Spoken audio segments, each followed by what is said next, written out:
శేఖర్, ఇన్ని రోజులు నిన్ను తిట్టినా కానీ ఇప్పుడు నువ్వే బెటర్ అనిపిస్తుంది. ఆ మల్లిగాడు ఎమ్మెల్యే ఎలక్షన్స్కి ముందు నిరుద్యోగుల ముందర వెనక్కి తిరిగి నిలుచున్నాడు.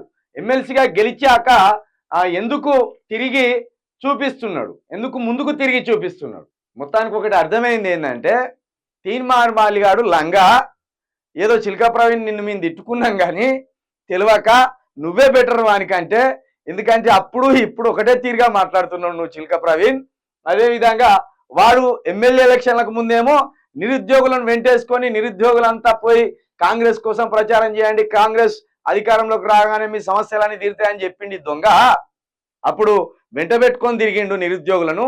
ఇప్పుడేమో నిరుద్యోగులను పట్టనట్టు వాళ్ళను పట్టించుకోకుండా పైగా వాళ్ళని తిడుతున్నాడు అని అర్థం వచ్చేలా కామెంట్ పెట్టిండు. అది శేఖర్, మాకు చాలా నిబద్ధత ఉన్నది, చాలా నిజాయితీ ఉన్నది, చాలా స్థిరత్వం ఉన్నది.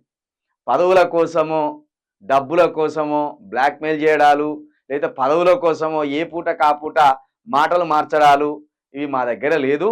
తెలంగాణ పట్ల కావచ్చు, తెలంగాణ ప్రజల పట్ల కావచ్చు, తెలంగాణ సమస్యల పట్ల కావచ్చు ఒక స్పష్టమైన అవగాహన ఉన్నది, స్పష్టమైన నీతి కూడా ఉన్నది, స్పష్టమైన నిబద్ధత కూడా ఉన్నది. కాబట్టి వానికి మాకు పోలిక పెడితే ఇక ఏమంటారు, ఇక నక్కకు నాగలోకానికి ముడిపెట్టినట్టు ఉంటుంది. వాడు జిత్తుల మారి నక్కవాడు, గావానికి మాకేం పోలిక. ఓకే శేఖర్ ఏం పెట్టినంటే ఏం చూపిస్తున్నాడు అని డైరెక్ట్గా చెప్పలేనన్నా అని పెట్టిండు.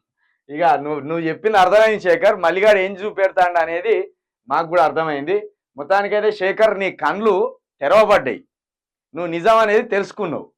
కాబట్టి ఇంకా శేఖర్ లాంటి వాళ్ళు అనేక మంది ఎవరు తెలంగాణ కుట్రదారులు అనేది తెలుసుకోవాలి, ఎవరు రాజకీయ స్వలాభం కోసం డ్రామాలు ఆడుతున్నారు అనేది కూడా తెలుసుకోవాలి.